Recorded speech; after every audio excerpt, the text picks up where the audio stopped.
दावानल forest fire. तो यहाँ पे हमें दावानल के विषय में बताया है। तो दावानल अर्थात क्या है, जिसे जो है फॉरेस्ट फायर भी कहते हैं। तो जंगल में जो है घर्षण की वजह से वगैरह आग लग जाती है, तो उसे जो है हम दावानल कहते हैं। अब हम उसके विषय में यहाँ पे जानेंगे।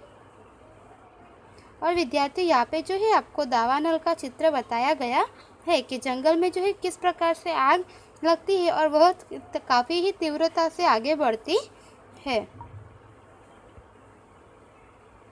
जंगलों में वृक्षों के परस्पर घर्षण, आकाश से गिरती तड़ित या किसी अन्य कारण से आग लग जाती है, जिसे दावानल कहते हैं, जिससे वन्य संपत्ति को अत्यधिक नुकसान होता है। तो यहाँ पे हमें बताया है कि जंगलों में जो है वृक्षों के परस्पर घर्षण की वजह से आकाश से गिरती जो तड़ित है या तो अन्य किसी कारण से जो है जंगलों में आग लग जाती है, अधिक गर्मी की वजह से या वृक्षों के जो है परस्पर घर्षण की वजह से वगैरह आग लगती है, जिसे कि हम दावानल कहते हैं।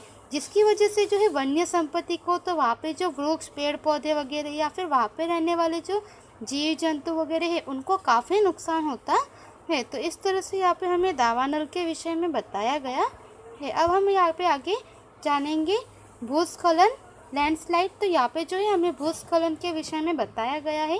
यहाँ पे आपको भूस्खलन का यह दृश्य बताया गया है, जिससे कि हमें बताया गया है कि भूस्खलन में भी जो है काफ़ी तरह से कई प्रकार का नुकसान होता है और लोगों की कई बार जान चली जाती है। भूस्खलन दो प्रकार के होते हैं, अधिक बरसात के कारण अथवा भूकंप के कारण।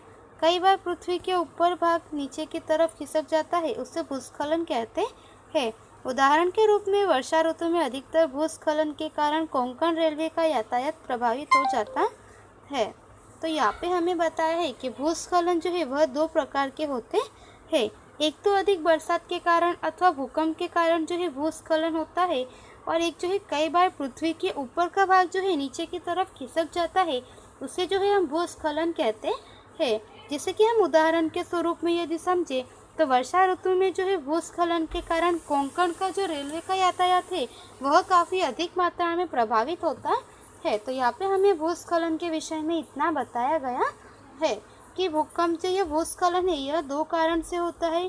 भूकंप के कारण भूस्खलन जो है अधिक प्रभावित होता है, और इसके बाद जो है कई बार पृथ्वी के ऊपर का जो भाग है, ऊपर की सतह जो है वह नीचे की तरफ खिसक जाती है, जिसे हम भूस्खलन कहते हैं। तो इस तरह से विद्यार्थियों, यहाँ पे हमने इस प्रकरण में जो है प्राकृतिक आपदाओं के विषय में जो है संक्षेप में जानकारी प्राप्त की है।